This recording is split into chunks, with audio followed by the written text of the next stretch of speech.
Boa noite a todos e todas. Nós estamos aqui ao vivo, né? Eu vou confessar que é a minha primeira live ao vivo. A gente teve um probleminha que caiu. Agora eu vou chamar a Noemi para a gente poder fazer um diálogo hoje sobre violência doméstica. Então é um assunto sério que acredito que a sociedade tenha que participar, né? Para que a gente venha conhecer mais sobre a lei e os acontecimentos na prática na nossa cidade. Eu vou aguardar o pessoal entrar aqui. Boa noite, boa noite. Eu vou aguardar o pessoal entrar e aí eu já chamo a Noemi pra gente começar a nossa live. Vocês estão ouvindo bem? Tá tudo certo? Ok.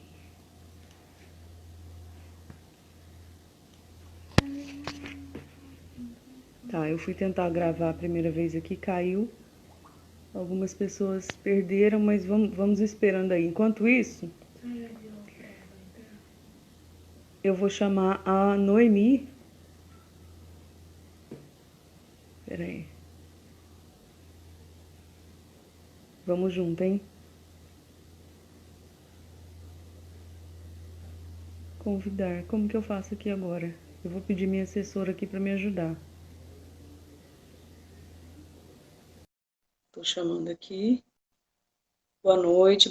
Sejam muito bem-vindas a todas que estão chegando agora, tá? Eu sou Magda Fernandes e estou convidando a nossa amiga Noemi para participar conosco dessa live.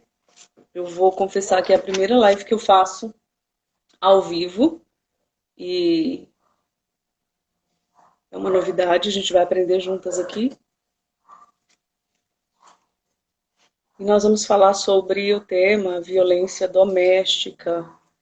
Como eu passei por isso 7 anos, a Noemi também sofreu violência doméstica.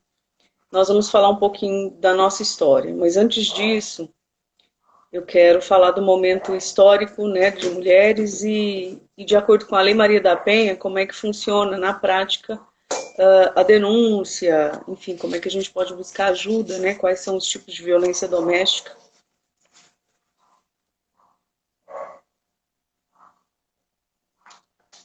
Vou tentar chamar a Noemi aqui de novo.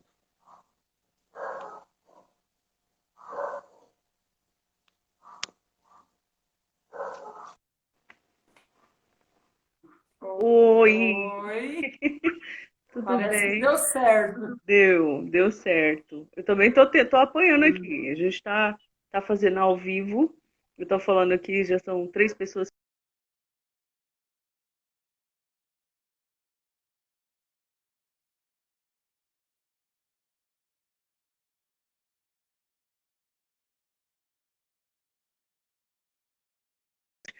Onde foram 21 dias de ativismo contra a violência doméstica e familiar nesse período, é de 25 de novembro até 10 de dezembro.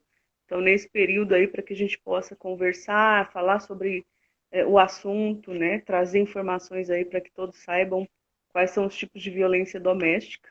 E aí eu gostaria de primeiro que a Noemi falasse sobre ela, né, se apresentasse.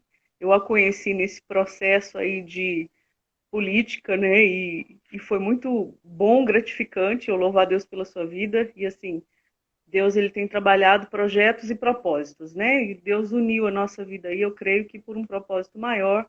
E estamos juntas aí para poder compartilhar experiências e buscar soluções junto com todas, né? Que estão é, também participando desse processo aí na nossa sociedade. Pode falar, Noemi, sobre você, fala um pouquinho, você fique à vontade, e depois a gente vai conduzindo aqui a live de uma forma bem didática. Tá bom, tá bom. Falou didática é a minha palavra, né? Que, em Então, primeiro lugar, eu sou professora. Eu pensei muito nesse negócio de didática, eu te falei, fiquei preocupado, né, com a live, com o nosso encontro, mas vamos fazendo igual você falou, você vai me conduzindo, né, por esse caminho que é novidade para mim, esse negócio de live no Instagram, não mexo com o Instagram, mas vamos lá. Eu tenho dois petzinhos aqui, eu tô com medo deles ficarem fazendo muito barulho aqui na live. Mas é o seguinte, ixi, vou ter que tirar eles daqui. Se você quiser, fica à vontade, aí eu vou falando aqui. Tá. Que gracinha, eles querem participar também. É, quer participar.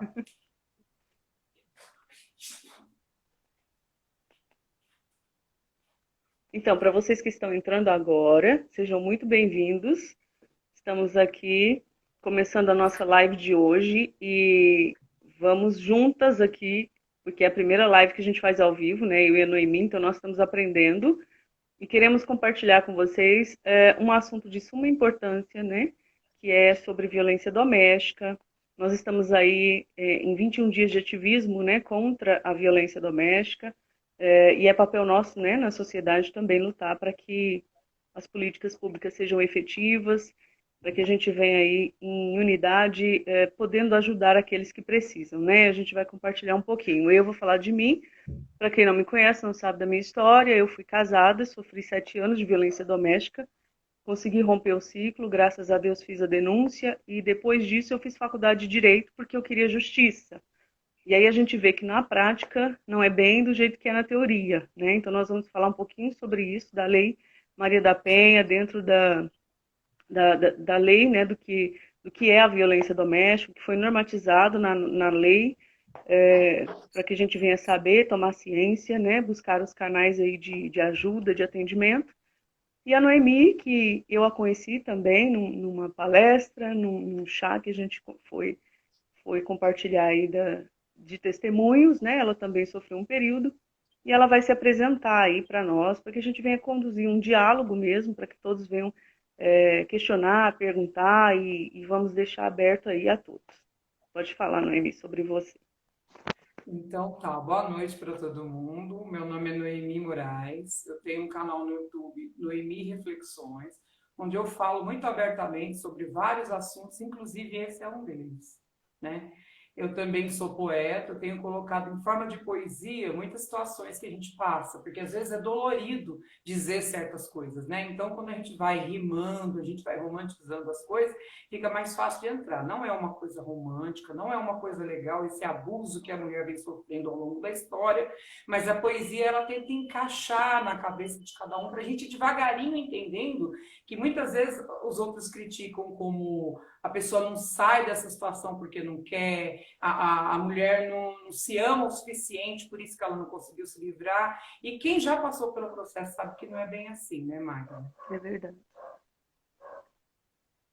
Então, eu tive a oportunidade, a honra, né, de estar com ela e ela recitou uma poesia muito bem, né, e realmente são assuntos difíceis de serem falados, né, entendidos e compreendidos muitas das vezes, mas cada uma tem aí o seu dom, o seu talento para poder ajudar, né, da forma mais humana possível.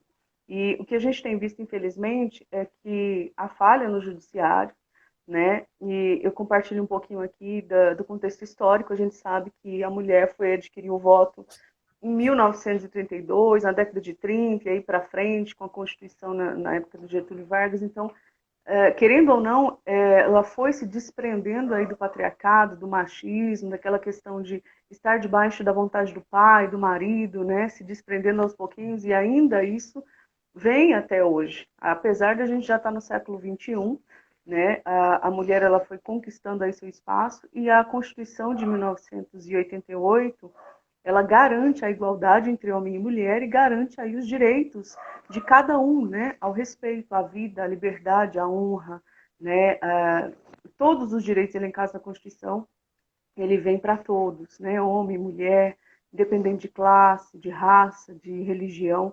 Então é isso que a gente tem que buscar. Mas infelizmente a gente vê muito ainda hoje a cultura do ódio, o machismo operando, né, no judiciário ainda homens machistas julgando mulheres e ainda vitimizando mais ainda, né? E o que a gente tenta buscar é uma consciência, né? Trazer para a nossa sociedade a consciência de que todos perdem com a violência doméstica, né? O homem ele perde, a mulher ela sofre muito traumas e toda a sua família sofre. Eu falo isso porque no meu caso, né, eu fui tirada do convívio familiar, toda a minha família sofreu, a gente sofreu traumas aí terríveis, né, tanto fisicamente quanto psicologicamente. E aí, a Lei Maria da Penha, ela vem para elencar os tipos de violência doméstica. E são 5 os tipos de violência doméstica. Tem a violência psicológica, a violência moral, a patrimonial, a violência física e a sexual, né? No casamento também pode ocorrer estupro e isso acontece também, né, no relacionamento abusivo. Então a lei tipifica esse tipo de violência e aí as mulheres falam, mas como que eu vou denunciar, né? Não é fácil.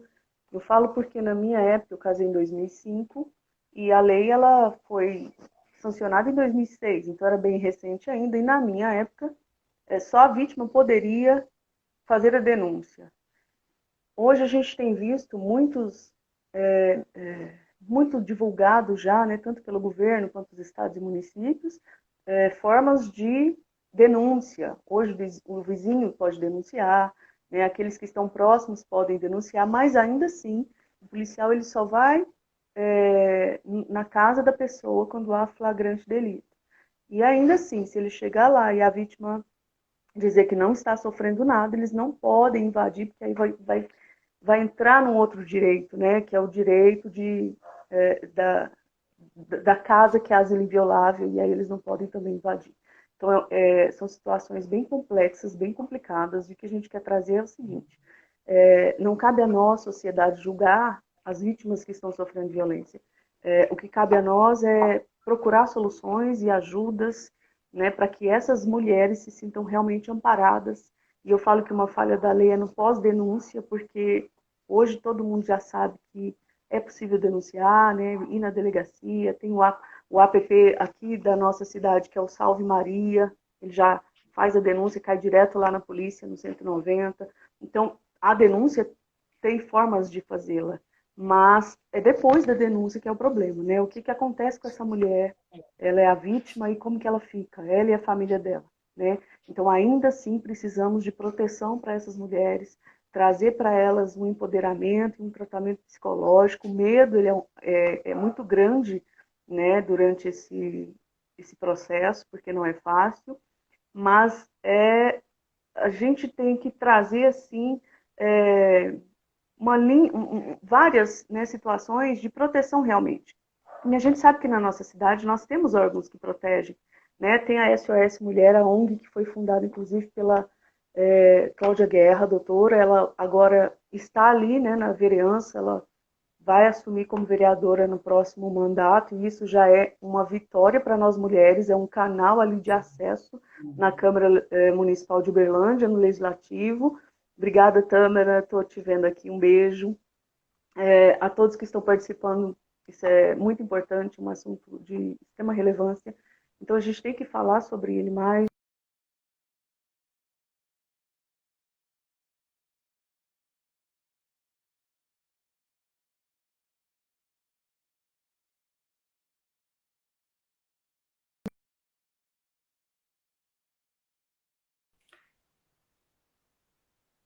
Voltou, voltou.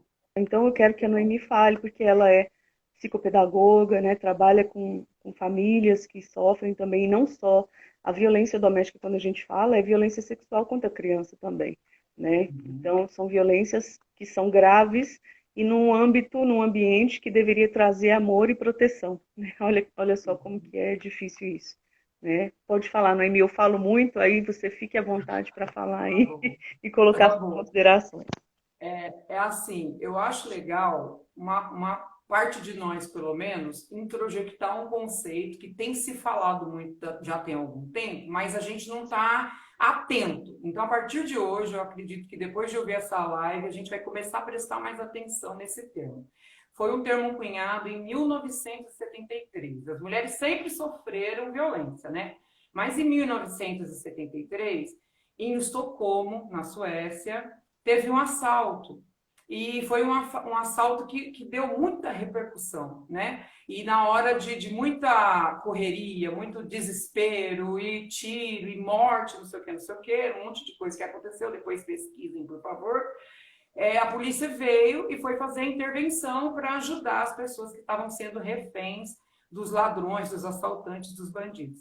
E 4 pessoas entraram na frente, por livre e espontânea vontade, entraram na frente dos ladrões, dos assaltantes, e protegeram os assaltantes com as suas próprias vidas, com seus corpos, né?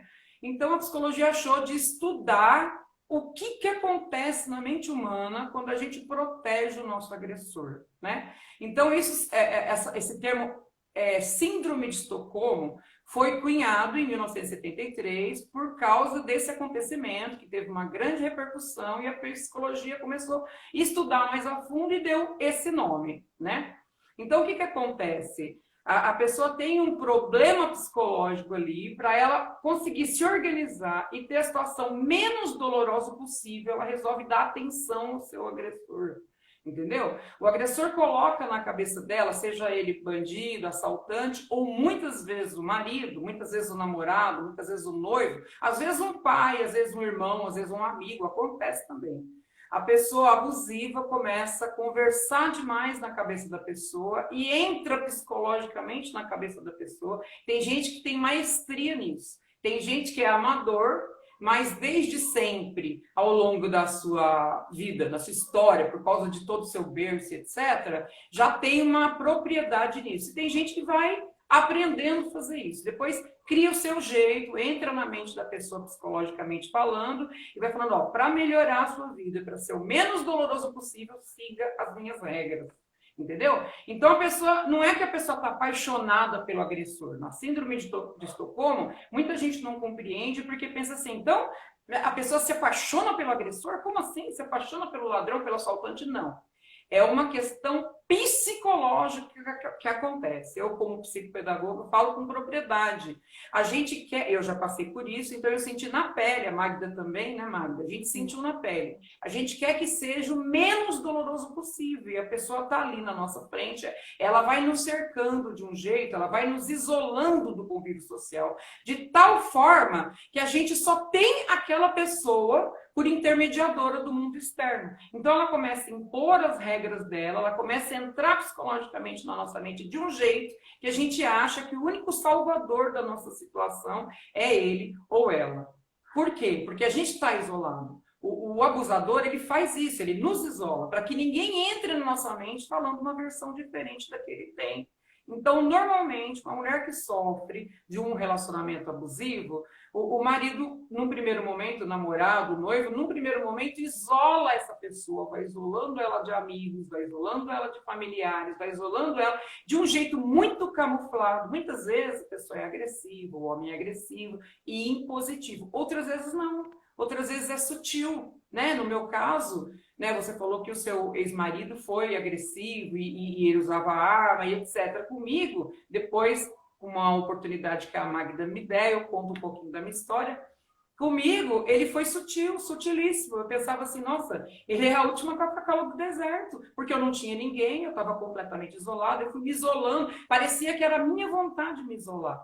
Parecia que eu que estava me afastando. Eu sentia, ele colocava psicologicamente na minha cabeça que eu estava me isolando dos meus amigos por vontade própria, porque eu queria viver bem no mundo do conto de fadas, né? Depois que a pessoa vai fazer o tratamento, como no meu caso eu fui, a gente entende que o ser humano é um ser humano relacional. O ser humano, ele é relacional.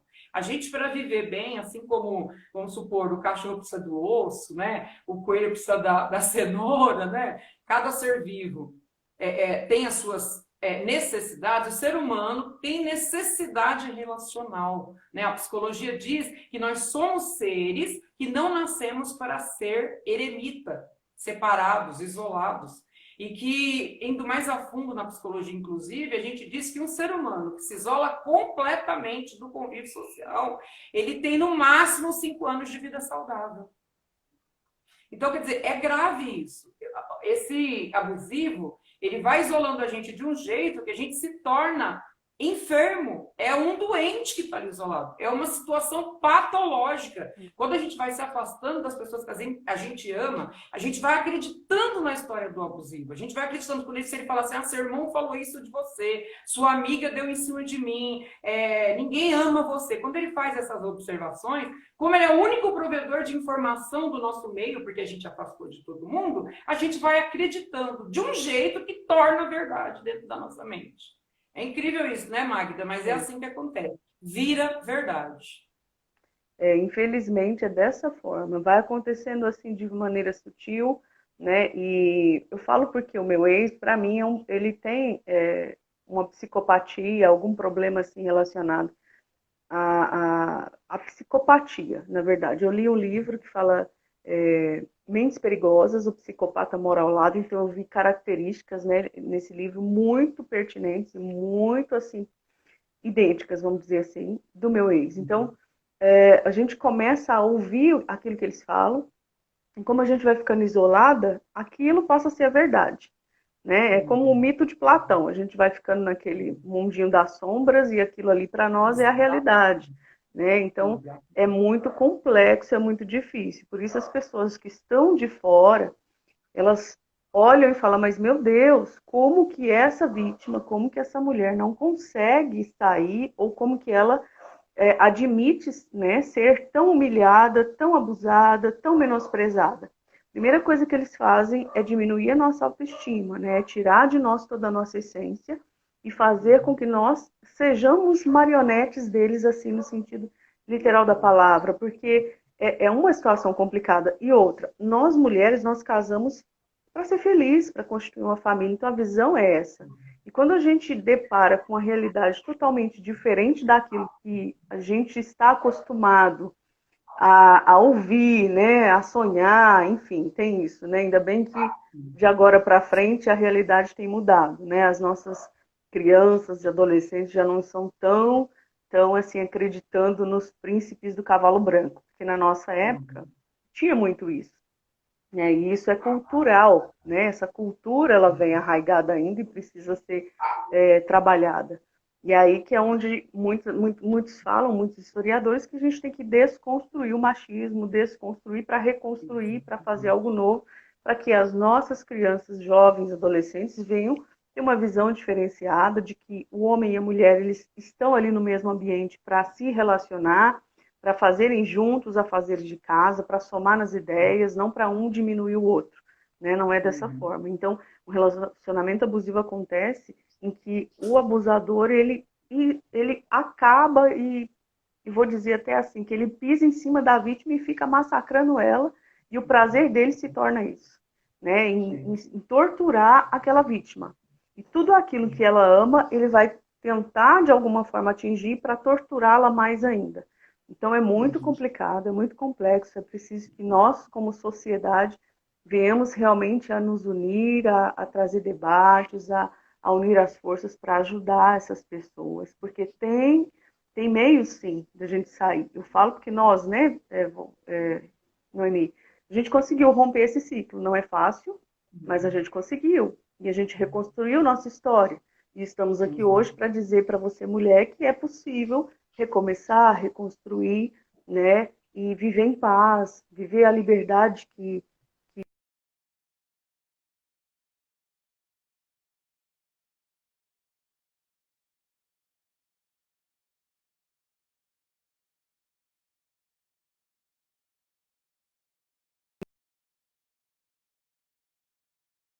Ainda não fala. vamos ver. Deu uma travada, Magda? Travou um pouquinho, voltou. Estava me ouvindo? Não. Então, você quer continuar? Você Sim, quer. pode Então, falar. É porque cortou aqui, ficou pausado e eu não consegui te ouvir. então tá.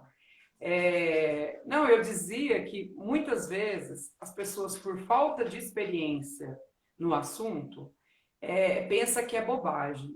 Mas é tão traumático quanto qualquer outro trauma a gente está numa situação assim. Daí eu vou dar um pouquinho do meu depoimento. Posso, Magda? Claro, fica à vontade. Então, são coisas pequenas e sutis, mas que ao longo do tempo ele vai calcarizando situações e personalidades, sabe? Ele vai construindo, calcarizando o que eu falo, é tornando verdade mesmo, né? Então, uma das situações que aconteceram comigo, que aconteceu comigo, por exemplo, eu tinha 75 quilos quando eu me casei. E quando eu tive a minha filha, eu engordei. Eu vim para Uberlândia, eu sou de São Paulo, eu vim para Uberlândia e conheci a culinária deliciosa e maravilhosa de Uberlândia, comi muito e engordei na minha gravidez. Fiquei enorme, né? E depois eu tive que fazer um tratamento para voltar ao meu peso. E eu lembro que durante esse tratamento, eu fui muito boicotada, né? Eu falava assim para minha filha era pequena, na época tinha uns 10 anos, eu falava, filha, olha aqui, parece que toda vez que eu falo para o seu pai que eu preciso comer direito, que eu preciso comer saudável, ele traz lanche, ele traz pizza, ele traz essas coisas gostosas. Vê se eu estou ficando louca. Porque às vezes a pressão é tanto, o trauma é tanto, que o negócio é invertido para a gente de um jeito. Ele só, você está ficando louca, você é louca, olha as coisas que você está falando, então a gente acredita, né? Então eu cheguei para ela e falei, eu tô ficando louca? Percebe comigo se seu pai faz isso. Como ela era criança na época, adorava coisa gostosa, né? Ela falava, ai mamãe, você é exagerada, né? O pai dela entrava na cabeça dela também, você é exagerada, o que é isso? Tá bom. Passado o tempo, eu fui para 130 quilos, eu não consegui manter o peso e comia muito mesmo, e cada vez que eu era isolada também, o único prazer que eu tinha era comer. Hoje eu olho e falo, gente, como assim? Eu podia sair, eu podia fazer um curso, eu podia dançar, eu podia ir à igreja, mas não, eu não tinha outros prazeres. Tudo que a gente tinha que fazer era junto, entendeu? O tempo inteiro com ele, na companhia dele, né? E depois, quando a gente se separou e ele casou de novo, minha filha ia visitar ele no final de semana sim, outro não. Daí ela chegou e falou, mamãe, eu quero te contar uma coisa. Eu falei, o quê? Lembra quando eu era criança, você me perguntou se o papai fazia isso, assim, assim? Eu falei, lembro. Pois é, ele faz isso com a atual esposa dele. E hoje eu sou mais velha, ela tinha uns 15 anos nessa época, hoje eu sou mais velha, eu consigo ver claramente. Cada vez que ela fala que está engordando, ela fala, eu vou comer direito agora, eu vou parar de comer lanche, não traz mais, vamos deixar o dia certo do lanche. Cada vez que ela faz isso, ele traz um monte de churros, que era o que ela gostava na época, não sei se ainda gosta, e traz lanche, não sei o que, não sei o que. Daí ele pega com todo o amor do mundo, ele fala, então vamos jogar fora. Punha no lixo, perto do lixo. Não, joga fora então, esqueci, desculpa. Quer dizer, é uma coisa velada, né, Magda? Não é uma coisa direta, porque se ele dissesse assim, ó, come tudo isso daqui, fica gordo e horrorosa, nós não comeríamos, óbvio, né? Mas com todo amor e carinho, ele dizia para ela e disse para mim no meu tempo, nossa, eu trouxe uns lanches tão gostosos hoje, mas você não está podendo. Eu e a Lana come aqui, né, filha?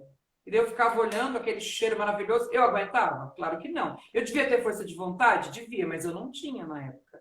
Hoje que eu fiz um tratamento, eu consigo me privar de algumas coisas, mirando a meta final. Mas na época eu não conseguia. A única coisa que eu tinha ali era o mundinho que ele construiu para nós.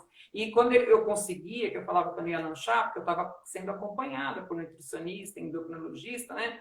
Então eles falavam, aguenta firme, isso é boicote, aguenta firme, né? Então eu ficava num cantinho olhando, eles ficavam assim, ó. E ele envolvia minha filha na história dele. Sobre esse assunto e sobre vários outros assuntos. Eu estou só dando exemplo. Ele fazia esse envolvimento com a minha filha para jogar minha filha contra mim, né? Então ele falava assim com ela, mas tá gostoso, não tá, filha? Nossa, a mamãe é boba, não é? Come aqui, boba. Depois eu não vou comprar mais, não. Desculpa, só dessa vez. Gente, imagina. Uma pessoa que mexe com cocaína, né? A gente já sabe hoje, na alimentação tem alimentos que fazem a mesma coisa que droga, né? Tem o glutamato monossódico que age no nosso organismo como uma droga mesmo, né? Então, o cara cheira cocaína. Aí chega alguém no nariz dele e fala, não, só essa vez, toma, só essa vez, né? Ou cigarro. Eu fumei por 10 anos. Graças a Deus, hoje eu não fumo mais. Mas eu fui fumante na minha adolescência por 10 anos. Acho que dos 18 aos 28, né? Foi muito difícil eu me livrar. Mas quando eu quis de verdade, quando eu consegui força para buscar ajuda, que eu fui ao médico, o médico disse, ó, primeira coisa, sai do círculo de fumante. Você não pode ter contato com fumante. Então, com a comida, fazendo uma relação assim bem a grosso modo aqui, eu quero dizer que acontece isso, né? A gente sabe que tem uma coisa química na comida, na alimentação hoje de fast food, que chama a gente. Agora imagina, os dois comendo lá e, que delícia, que gostoso. Vem mamãe, larga de ser boba, pensa. É, Então, hoje eu fico olhando de fora e hoje, quando eu estudo, quando eu trago isso para a pesquisa, eu vejo, é o quê? É um trabalho psicológico, né, Magda? É um é, trabalho que quer te engordar. Para quê? Para você não querer ninguém, para você estar ali escrava dele, ao bel prazer dele, né? Enquanto ele te quiser, você tem que estar ali para ele. Então, uma das armas, uma das ferramentas, uma das artimanhas que, no meu caso, o meu ex-esposo usou foi me engordar. Quando eu me separei, eu estava me achando a velha das velhas, a gorda das gordas, feia das feias, né? E cada um tem a sua estratégia. Eu não digo que todo marido faz isso, mas cada marido tem a sua estratégia, né? infelizmente, eles têm esse prazer em sacanear mesmo com a mulher. No meu caso, e você falando uma coisa assim, é bem interessante, porque eles manipulam a situação para que aconteça do jeito que eles querem, só que quando a gente reage àquela situação, eles jogam a culpa para a gente Pra gente. e se fingem de vítimas, né? Para que a Uhum. gente se sinta culpada. E vai acontecendo isso e vai virando uma bola de neve. Então, é muito complicado mesmo para quem está dentro, para quem vive esse ciclo, trazer isso para rompimento. Uma, porque envolve questões religiosas. Eu falo porque o meu aconteceu, no caso, dentro da igreja. Então, tem gente que fala assim, mas o que Deus uniu, o homem não separa. E ele usava isso. Mas a mulher tem que ser submissa ao marido. Tá, mas até que ponto? E aí vamos analisar a Bíblia, né? Porque eles tiram do contexto e fazem como o diabo lá tentou Jesus no deserto, né?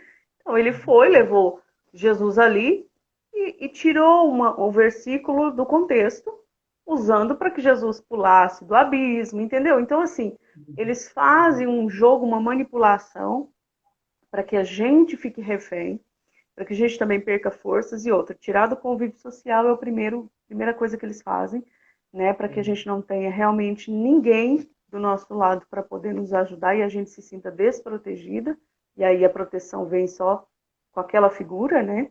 E aí entra a síndrome de Estocolmo, que além de ser abusador e tudo, mas não, ele me protege, ele está aqui, é a única pessoa que está do meu lado. Então, são conflitos que Isso. são psicológicos e eu acho que a pior violência é a psicológica do início, porque te faz refém, te faz prisioneira, e aí vem o medo, e o medo, e o medo de falar, e o medo de tudo, né? Eu falo que eu andava assim, eu tinha medo de tudo. Então ele supervisionava toda a minha vida. E até depois que a gente rompe esse ciclo, a gente fica com sequelas. E aí, uma proposta que a gente tem que trazer, que tem que levar junto a essas mulheres que estão agora na vereança, que vão lutar pela nossa cidade, pelas mulheres da nossa cidade, por políticas públicas de efetiva, né, que venham alcançar todas elas, é isso. É ter tratamento psicológico e acompanhamento para as vítimas que fazem a denúncia, e não só esse tratamento psicológico, mas também uma proteção e segurança. Eu falo porque eu fui fazer aula de defesa pessoal, a minha irmã é apaixonada, hoje ela é vigilante, eu falo, você vai cuidar da minha segurança, a gente brinca, mas assim, quando a mulher, ela faz a prática de uma atividade que é arte marcial, né, defesa pessoal, a gente teve o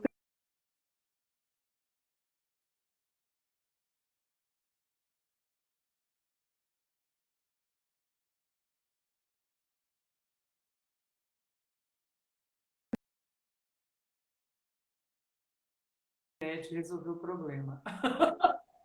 ponto, vamos lá. Então, assim, é muito importante, são pequenos detalhes que fazem a diferença, né? E isso não só para um relacionamento abusivo, mas para a gente andar na rua e não ser violentada, não ser estuprada, não, né, receber aí é, assédio de alguma forma, um empurrão e tudo. Então, a mulher ela tem que saber técnicas de defesa pessoal, e isso é para ela, para jovens, né? E isso é muito bom aí para que a gente tenha um empoderamento também. E vários outros fatores. Então, trazendo tudo isso, a gente também tem que procurar uma solução. E a gente conversando aquele dia, nós temos que analisar o que a medida protetiva traz. Então, eu vou falar um pouquinho aqui da Lei Maria da Penha, que foi promulgada, né, e sancionada em 2006, então já se tem 14 anos da lei, né?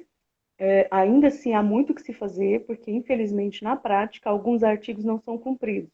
Por exemplo, quando eu fiz faculdade de Direito, eu fazia estágio no Tribunal de Justiça e estava analisando o meu processo e acompanhando diariamente. Quando eu fiquei sabendo que ele ia sair da internação, porque ele foi dado como doente mental, e isso também eu acho errado, porque os advogados de defesa usam essa linha para eximi-los de culpa. Na verdade, ele nunca foi. Na verdade, assim, uma psicopatia, sim, né? Mas para se eximir de culpa e não responder por tudo que ele fez, não, isso é errado. Mas, enfim, não vou entrar nesse mérito. Quando ele foi sair, ele ficou 5 anos internado, eles não me avisaram. E a Lei Maria da Penha, no artigo 21, ela fala que todo agressor, seja ele internado ou no presídio, quando ele vai receber o alvará de soltura, a vítima ela tem que ser comunicada. Olá, vou mandar um abraço para a Silvia, minha prima, o Gabi, que entrou agora. Beijo para vocês, minhas lindas. Então, quando a vítima, quando o agressor vai sair do presídio ou da medida de internação, a vítima tem que ser informada. Uma por quê? Porque nós, como vítimas, a gente já fica com aquele problema psicológico, assim, Abalado. pensando, ai meu Deus, e agora? Como é que vai ser, né? E ele estava em Juiz de Fora. E quando aconteceu isso, ele veio para Uberlândia, porque a família dele está aqui.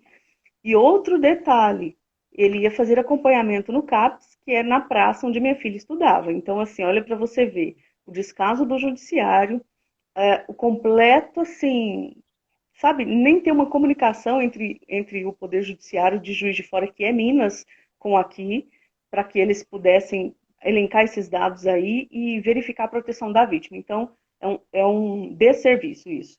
Mas a gente tem que buscar para que a gente possa lutar para que aconteça aí algo diferente, né, em favor das vítimas aí que estão sofrendo. Então, é uma falha e essa falha tem que ser consertada. Então, na época, eu mesma tive que correr atrás de tudo. E aí pensa, eu tive problemas quando eu estava no tribunal, eu tive depressão quando eu estava com ele, então eu entrei em pânico, eu não podia ir na faculdade, eu não andava de ônibus, eu tinha medo dele estar me seguindo. Então, assim, a minha vida paralisou novamente. E isso foi em 2015, 3 anos que já havia saído desse relacionamento. E aí o Uhum. promotor de justiça, que é da segunda vara criminal, né, infelizmente a nossa cidade também não tem uma vara específica para crimes de violência doméstica. Uma cidade desse tamanho, com esse porte, né, a gente vai buscar isso aí agora aqueles que estão no Sim. governo para que a gente consiga para a nossa cidade um juizado específico. Porque no meu caso também, o meu divórcio demorou a sair, demorou 5, 6 anos para sair. Então foi assim, um processo já é dolorido, já é difícil, já é traumático, e ainda assim o judiciário vai, né, estendendo isso. Então é bem complicado.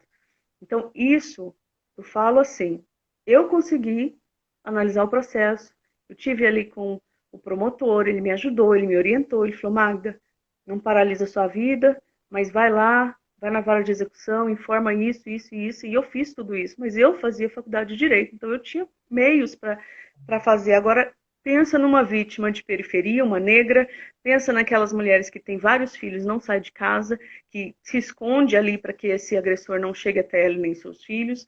Então, assim, como, né, é muito complicado. E outra situação, a mulher, na medida protetiva, fala que ela tem o direito de voltar para sua casa e o agressor vai ser retirado do ambiente familiar. Agora, como que isso vai acontecer? A mulher que sabe tudo que ela sofreu ali naquela casa, um ambiente de dor, de sofrimento, ela não quer ir para lá. Eu não queria. Eu queria até dar aquela casa, eu não queria nem ter acesso. Mas, enfim, fui metida na posse, peguei a casa agora. Como que eu ia voltar para lá, sendo que ele conhece a casa, ele fez a casa, ele era policial militar, eu não estou aqui falando da corporação ou da polícia militar, ele era infelizmente, um doente que ingressou na polícia militar e usou da autoridade para cometer os ilícitos que ele fez. Mas graças a Deus foi exonerado em 2015.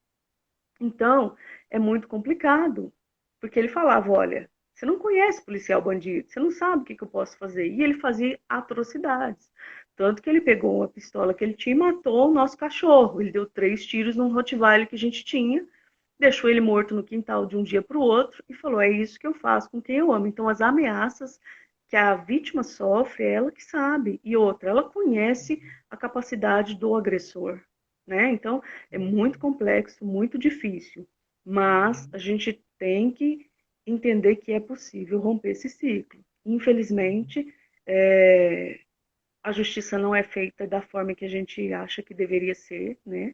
Infelizmente, ainda a cultura machista atrapalha tudo isso. A mulher ela é vitimada mais ainda, né? Quando ela vai falar, quando ela vai fazer denúncia. Ah, mas será que foi isso mesmo? Ah, será que você não estava com a roupa decotada? Ele ficou com ciúme. Ah, mas isso, né? Então, tem muitas situações. Vítima é vítima em qualquer caso, agressor é agressor. Então, se você não está defendendo a vítima, você está do lado do agressor. E aí é complicado. Exatamente. Então, a gente tem que Exatamente. realmente analisar a vítima que está ali sofrendo, calada, que não pode falar, e estar do lado dela, ajudando e dando a mão para acolhê-la, para trazer para ela uma solução, uma proteção e um amparo, que é isso que a gente precisa. Respeito, amor e empatia para com o próximo. Não é isso, Noemi? Então é muito complicado.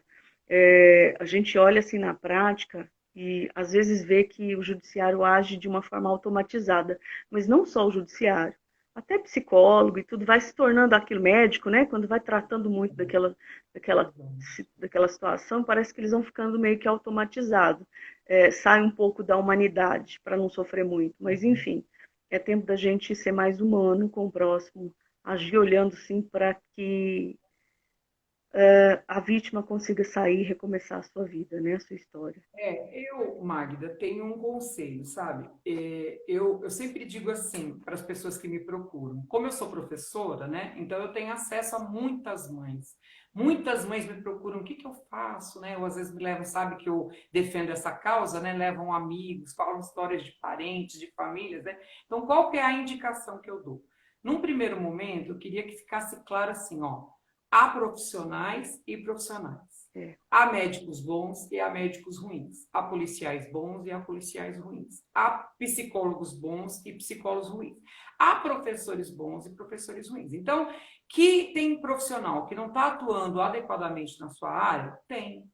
Agora, a gente não pode focar nesse profissional e falar assim, nenhum psicólogo presta, nenhum advogado presta, nenhum policial presta. Qual que é o meu conselho? Meu conselho é, procura um profissional que presta, sabe? Procura um amigo que presta. Ah, mas aquele amigo só me afundou, aquele amigo não me deu a mão. Tá bom, tem amigos e amigos.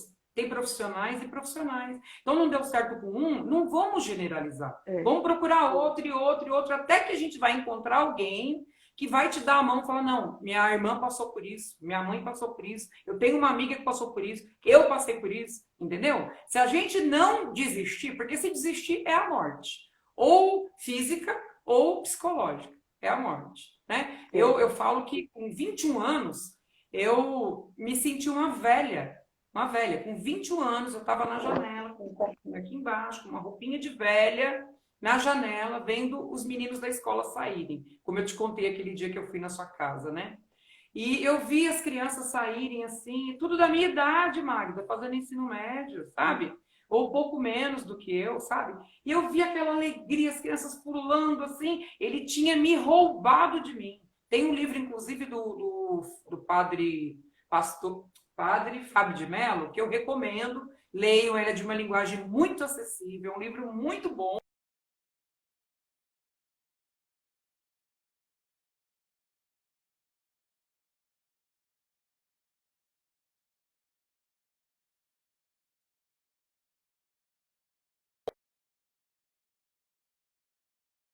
Aconteceu. Deu uma travadinha de novo, né? eu vou pedir depois para você falar o nome do livro, que a gente vai deixar no link. Eu vou tentar gravar essa live. A gente já deixa tudo aqui escrito direitinho. Pode falar. É do padre Fábio de Mello, Quem Me Roubou de Mim, sabe? Dá um olhar legal para os sequestradores de nós mesmos, né? Eles têm uma estratégia de se mostrar para nós onipresente, onipotente, onisciente. A gente entra nesse relacionamento e ele entra na mente da gente de um jeito que a gente pensa, aonde a gente estiver, ele vai aparecer. Tudo que eu estou pensando, que eu estou conversando, ele vai saber, vai chegar no ouvido dele. Ele tem poder de tomar certas providências que vai ferrar com a gente, entendeu? Então, eles entram de alguma forma psicológica, eles têm uma ferramenta, que eles fazem uso dessa ferramenta e a gente acredita. Uma atitude ou outra isolada que ele faz para reforçar esse posicionamento dele, essa postura dele, faz a gente acreditar nessa onipotência, onisciência e onipresença, né? Então, o que eu aconselho? Procura um amigo que já passou por isso. Ah, meus amigos não me entendem. Tá bom, esse não te entendeu. Mas uma hora você vai achar um amigo que entendeu, que passou por isso, que tem alguém conhecido que passou por isso e vai te dar a mão, entendeu? Eu mesma, todas as vezes, Magda, eu não consigo ser indiferente. Se tem uma pessoa que me procura e ela está passando por vítima de abuso, e é uma vítima de abuso, eu dou a mão. Esses dias eu falei para uma amiga minha, ela voltou pela milionésima vez, disse para ela, fulana, vai e tenta ser feliz. Você voltou? Porque senão ele ia entrar na cabeça dela e falar para ela que eu era inimiga dela porque eu estava sendo contra os dois. Então eu usei de psicologia e disse para ela, você vai voltar de novo? Então tá bom, não tem problema não. Ama, faz o possível, porque se você precisar sair de novo dessa situação, você vai sair mais forte, porque você vai ter mais ferramenta para ver que realmente você está fazendo a sua parte e que ele que é doente, ele que não está fazendo a parte dele. Então, eu dou uma força, quando você precisar, levanta o dedo, pede ajuda. Se eu puder te ajudar de alguma forma no seu relacionamento, eu te dou conselho. E se você precisar, se você, que você vê que não é isso que você quer, levanta a mão e eu te ajudo de novo. Por quê? Porque na época que eu precisei, eu não tinha coragem de pedir ajuda. Minha família não entendia, achava que era essa vergonhice, falava, julgava, não sabia, não entendia. Eu não julgo. Sabe, não estou aqui para dizer, minha família não me ajudou, não é isso. Eu sou a mais velha, né? Então, meus irmãos eram todos menores. Eu sou a mais velha, minha mãe passou por isso pela primeira vez, eu fui a primeira filha dela. Então, eu compreendo a minha família, eu compreendo também os meus amigos. Eles me viram voltar e separar algumas vezes, entendeu? Mas eu sei o que eu passei para eu voltar. Eu sei as ameaças que ele me fazia para eu voltar.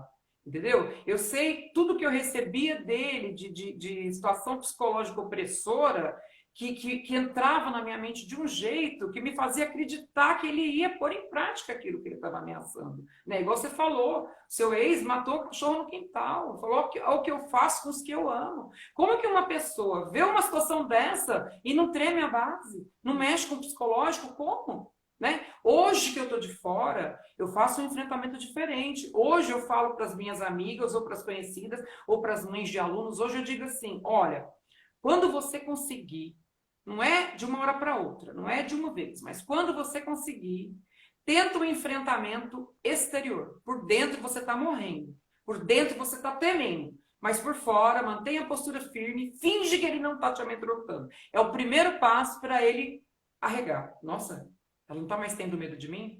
Sabe? Esse é o primeiro passo. Depois que a gente vai passando por certas situações, a gente vai aprendendo a fazer ele entender que a gente não tem mais medo, porque ele se alimenta desse nosso medo. Ele cria ferramentas em cima desse nosso medo. Entendeu? Então, por mais... Tem uma amiga minha que esses dias, recentemente, disse assim, mas eu entro em pânico, eu tremo do dedão do pé, o último fio de cabelo, e ele sabe, ele vê. Eu falei, pois é. O meu trabalho não é com ele não está aqui na minha frente. Se ele tivesse aqui, eu o enfrentaria. Eu já fui na casa de amiga minha, Magda, e expulsei o cara. Eu expulsei com tanta autoridade que o cara ficou sem ação. Ele não esperava aquilo de uma mulher. Ele não esperava aquele enfrentamento. Ele tentou se posicionar, sabe? Ele tentou me enfrentar. Mas eu, sem gritar, sem brigar, nossa, não levantei a voz, mas de jeito nenhum. Com empoderamento, eu cheguei e falei assim, sai da casa dela, por favor. Eu tinha dito para ela que quando ela levantasse o dedo e pedisse ajuda, eu colocaria você para fora. E hoje ela falou que chegou no limite dela. Vai embora, por favor. Falei com segurança. O cara foi pego de surpresa, ele não estava acostumado com isso, entendeu? Então, quando a pessoa der conta, o meu conselho não precisa brigar, não precisa pegar um pau, não precisa bater. Não precisa gritar, xingar, não precisa. Sabe? Mas... se empodera, por mais que por dentro você está morrendo de medo, por mais que por dentro você está tremendo nas bases, o meu conselho é, por fora, tenta manter, faz o possível e impossível para manter a serenidade e dizer, olha, não vou mais cair na tua, tchau. E não ouve. Por mais que os seus ouvidos ali estejam abertos, sabe? Você tenta pensar em outra coisa e não ouve, porque se você der uma brecha, ele vai entrar na sua mente, vai fazer o trabalho psicológico abusivo com você de novo. Então é o meu conselho, sabe? Tentar sair do meio, tentar fugir o máximo possível da influência dele, mas quando estiver presente, quando ele for ali te ameaçar, é dizer, olha, rua, não vou te ouvir. Não, mas é porque eles vêm como bonzinho, né, Magda? Dá uma bolachinha. Eu falo que é igual quando a gente vai ensinar um cão a deitar, a rolar, a sentar, né? O que a gente faz? A gente reclama, não, assim não.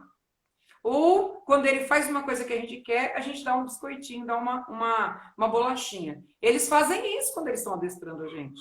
Eles, na hora que eles pensam assim, tô perdendo, eles vêm com uma bolachinha também. É lógico que em 20 anos de casamento, eu tive bons momentos. Hoje eu sei que eu não amo mais o meu ex. Eu fiquei mais ou menos uns 2 ou 3 anos afastada, livre, liberta. Mas lá no fundo eu falava assim, eu nunca vou amar alguém igual eu amei ele. Olha que grave isso, Magda. Olha que grave. Hoje eu sei que não é amor. Até falei isso para uma menina esses dias. Ela falou assim, mas ele foi o único que eu amei. Eu falei, olha, quer que eu te fale a verdade? Olha para mim. Consegui contato visual e falei, olha, você não amou. Você amou a imagem que você fazia dele.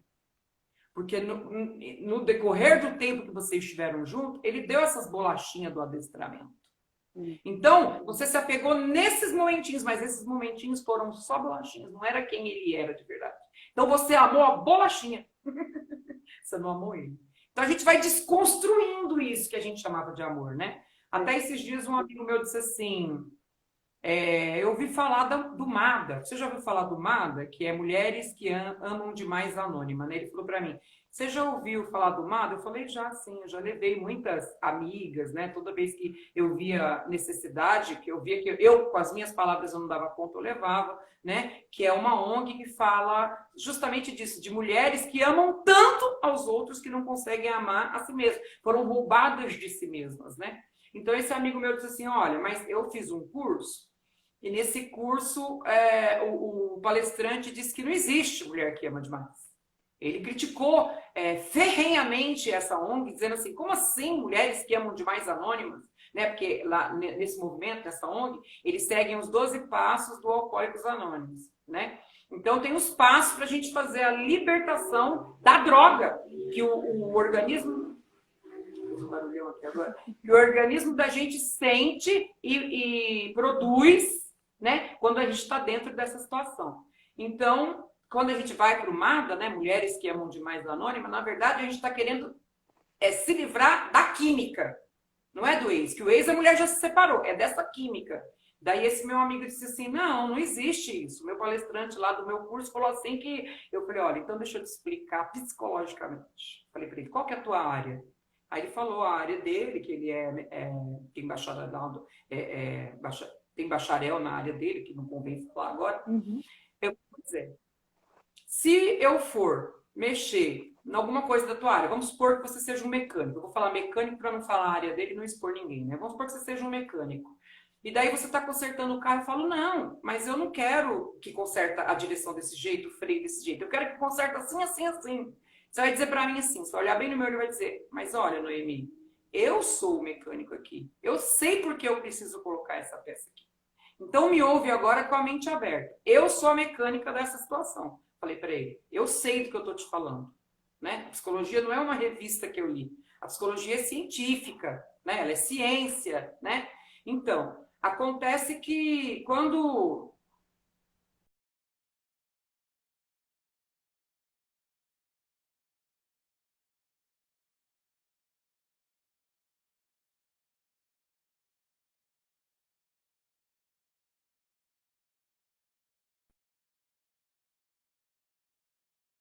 Não sei se eu continuo. Não sei se eu continuo a história. Que parte que você pegou? Agora eu não sei se tem prazo de 1 hora para nossa live. Eu acho que tem. Tem, né? Então ela está quase terminando. Eu vou só fechar a historinha rapidinho. Não, mas Falei aí pra ele, qualquer olha, coisa, se cair, a gente entra de novo, tá? combinado então, Então tá. combinado.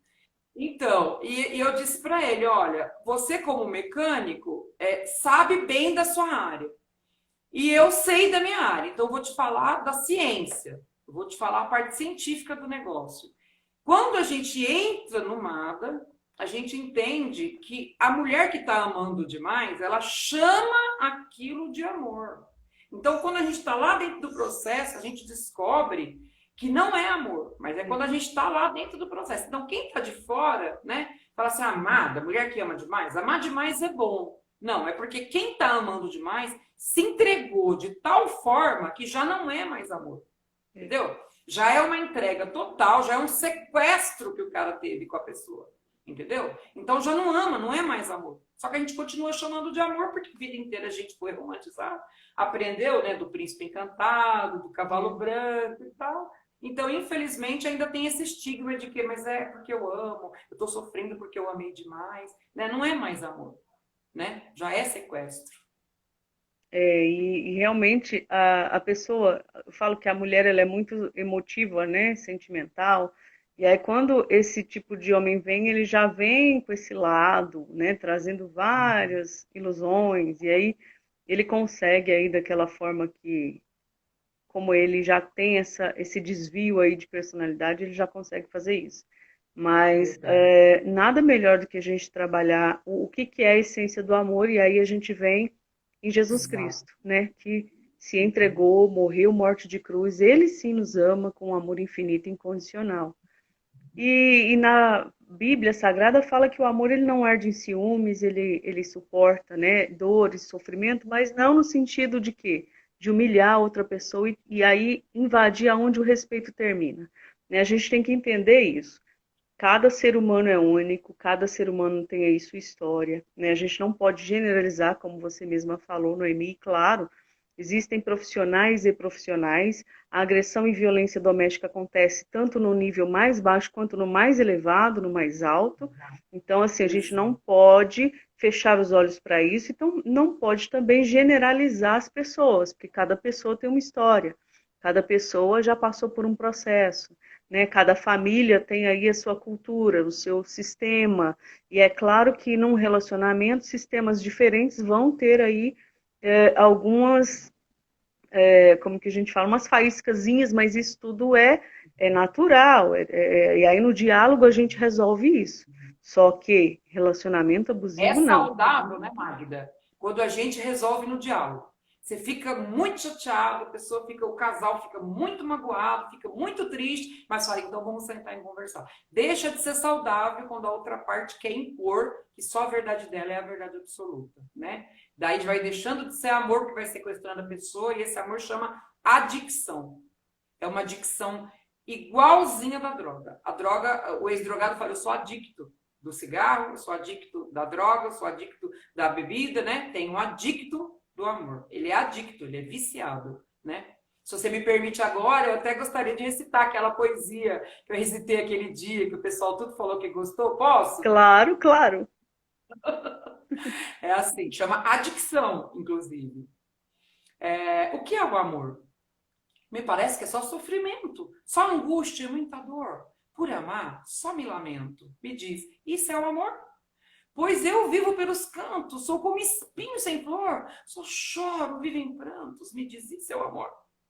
Depois que eu te conheci, eu não consigo ter paz, eu não consigo mais dormir, eu não posso mais sorrir, nem chorar, eu posso mais. Se amar é sofrer desse jeito, rasgando a alma e o peito, então eu não quero isso não. Mas depois eu descobri, amigo, isso não é amor, é adicção. Perfeito. Não é bem isso. Não é? Né? Então a gente tem que realmente tentar compreender e ajudar quem precisa, né? Hoje eu já tenho aprendido muito, graças a Deus, tem o quê? 8 anos já que eu estou assim longe, né, desse relacionamento, consegui reconstruir minha história, graças a Deus. A gente vê que Deus ele vai nos curando quando a gente vai pedindo, né, eu não estou falando de religião, eu estou falando de fé mesmo, da gente buscar de Deus essa força, buscar de Deus aí para que Ele venha apagar essas lembranças ruins, trazer alegria para nossa Oi, alma. Danilo. Danilo tá Olá, falando Danilo. olá aí. Falei pra ele, seja Olá, seja bem-vindo. bem-vindo. Então, assim, a Luana também entrou, seja bem-vinda, Luana, doutora Luana. Então, assim, é muito importante nós trazermos esse assunto, né? Falarmos que é possível recomeçar, romper esse ciclo, e aquilo que você falou da bolachinha, né? De quando ele percebe e fala, não, agora eu não posso tratar com rispidez, mas eu vou dar a bolachinha para ela. Não é o ciclo da violência, né? Que tem a parte da tensão, da agressão, e aí quando ele percebe que ela pode sair, vai perder, ele vem com flores, vem com aquele romantismo, vem pedindo perdão, vem falando não, isso foi só um mal entendido. E como a Me gente perdoe, te é, amo. exatamente, como a gente casou com aquela figura lá do início que não era violenta, que não era agressiva, tem essa dúvida. Eu falo por mim, porque eu olhava para aquele monstro, né, vamos dizer assim, e eu falava, gente, eu não casei com esse homem, eu casei com aquele lá, que eu conheci lá atrás. E aí fica aquele conflito na nossa mente, e aí você fica olhando e fala, não, realmente deve ser alguma coisa, algum problema que ele teve no trabalho, ele bebeu, pode ser isso? Não. E eu gosto muito quando a Cláudia Guerra fala que bebida não é fator que vai desencadear isso, não. Se fosse assim, ele bateria nos amigos do bar, né? Então não é. O violento, o agressivo, o homem realmente que tem prazer em bater em mulher, em viver violento, ser violento com essa mulher, é porque ele já tem ali enraizado dentro dele que a mulher é objeto, que a mulher é propriedade, que a mulher dele é dele e ele faz o que ele quiser, e não é assim, né? Então a gente tem que entender isso, tem que trabalhar isso. E a gente não pode julgar quem está sofrendo violência, né, quem está passando por isso. Pelo contrário, a gente tem que estender a mão e ajudar. E a gente também pode orientar para que mulheres tenham assim um feeling maior para relacionamento, né? Já detectar sinais. Porque naquela época eu não detectava, mas hoje eu já olho assim e fico um pé atrás. A gente, né, Noemi? A gente já olha, e como você já fez psicologia e fala, e na psicologia também tem isso, então assim, a gente tem que ser mais racional no quesito de escolha, andar junto mesmo, procurar os antecedentes criminais, por que não? Porque para trabalho quando uma empresa vai contratar, ela pede antecedente criminal. E por que não a mulher não pode ter acesso ao antecedente criminal daquele com que ela vai Exato, se relacionar?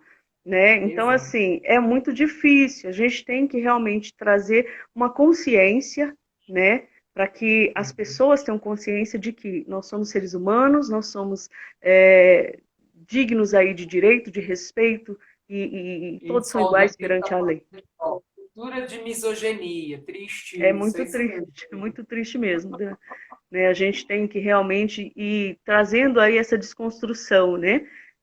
Dessa cultura errada e construir uma cultura de respeito, né? E assim, às vezes a gente quer trazer algo bom para nossa, e eu falo assim, até olhando para a nossa cidade, não só a nível de cidade, mas a nível de Brasil, a gente ainda fica aquém de país de primeiro mundo, né? Infelizmente. A gente quer trabalhar uma cultura onde as pessoas se respeitam, onde a gente pode sair na rua tranquila, onde a gente pode ir no mercado, como lá em Canadá, né, que não tem nem caixa no mercado, você mesmo faz sua compra, você mesmo abastece seu carro. Então, aqui no Brasil isso é impossível, né? Impossível. Então as pessoas sempre querem aquele jeitinho brasileiro, que isso não é bom, né? De, eu passo por cima do outro porque eu quero a minha vontade. Eu faço isso porque o que importa aqui sou eu e não o outro. Então a gente tem que ter o respeito, respeito às diferenças, respeito à raça, respeito à religião, respeito, né? E Jesus Cristo ele fala sobre isso, né? Quando ele fala que nós devemos amar a Deus, amar ao próximo. Quando a gente ama, primeiro a gente tem que amar a nós mesmos. E é difícil. Quando a gente se ama, a gente se respeita e a gente não aceita nenhum desrespeito. Mas, infelizmente,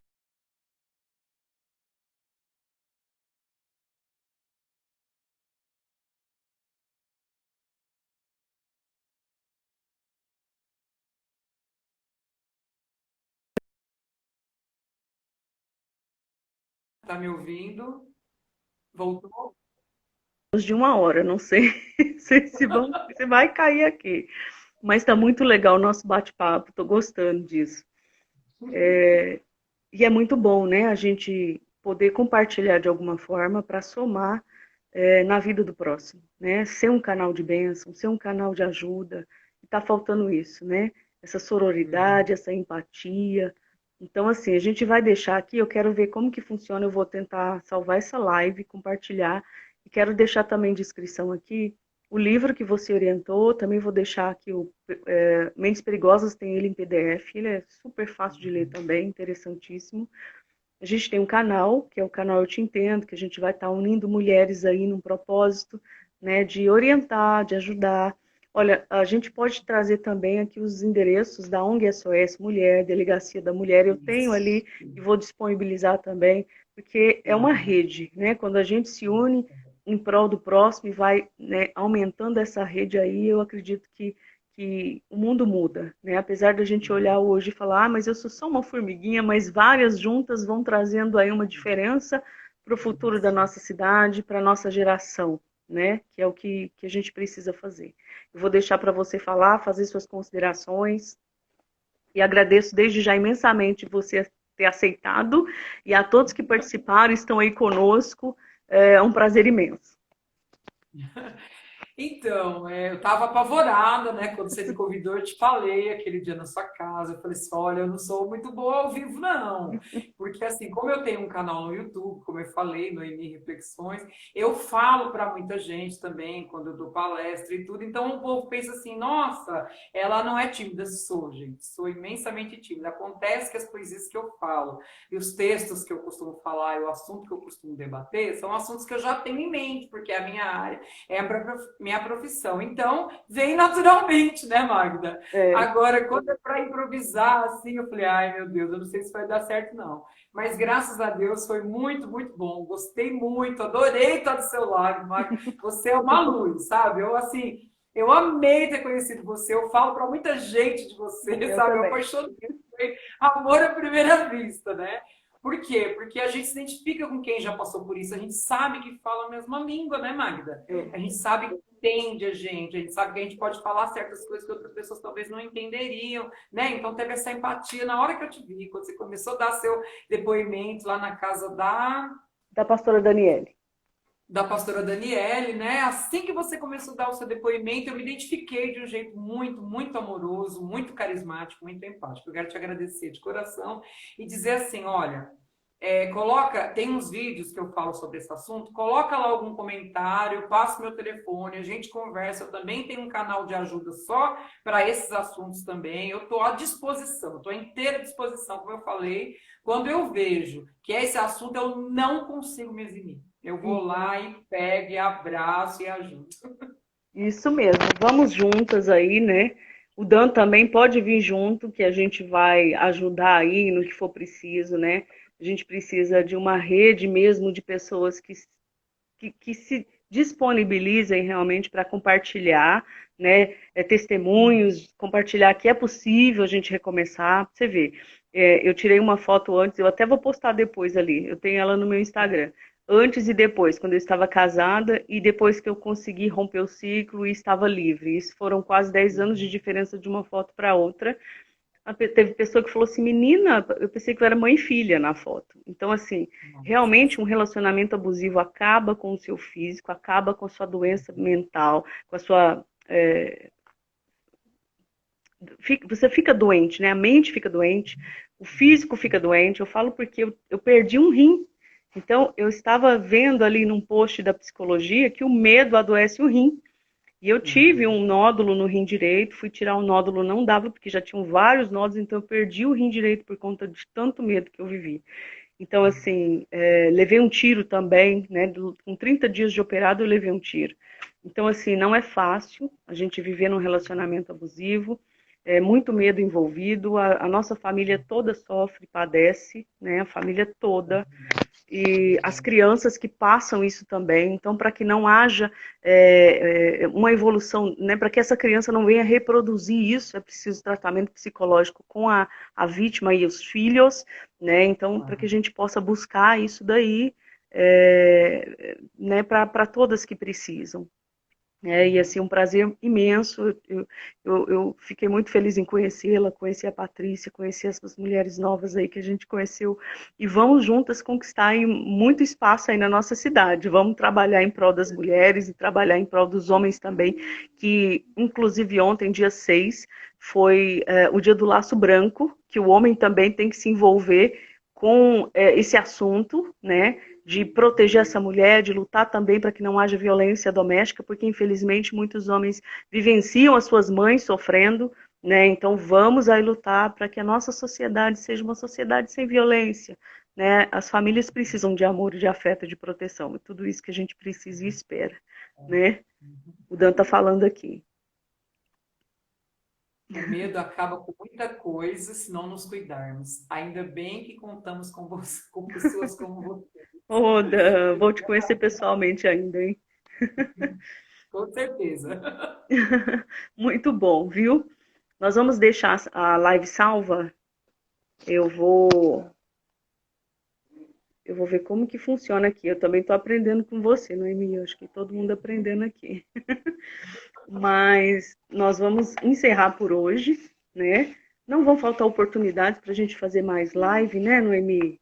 A gente É, vai pegar aí também, compartilhar um momento de experiências aí passando essa pandemia, esse isolamento, para que a gente é. venha reunir com mulheres, com homens também que abraçam essa causa, para a gente lutar aí com projetos, né, com voluntariado, o que for possível, para que a nossa cidade seja uma cidade digna de todos viverem respeitando, né, as diferenças e com qualidade Porque de vida. afinal os homens querem se relacionar com mulheres saudáveis, né? Claro, E tem que ajudar nessa força, né? Ninguém claro, se quer se relacionar com mulheres doentes, né? Então ele tem que empenhar nossa espada, levantar nossa bandeira, né, Magda? claro, tem sim.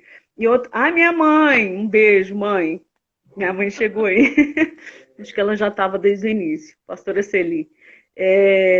Minha mãe também, minha família sofreram muito, minha filha, enfim, mas graças a Deus, Deus restaurou tudo aí e estamos aí para poder ajudar, né? Eu acredito que aquele que passa por isso é porque Deus tem um propósito para que venha ajudar outras vidas, né? E foi assim com a Maria da Penha, né, Noemi? É, Através é, dela, da luta que ela teve que buscar fora do país, veio a Lei Maria da Penha para nós. Então são avanços que a é. cada dia precisam aí de mobilizações mesmo para que se cumpram na prática e seja efetivo, né, a lei, não só no papel, mas na prática também.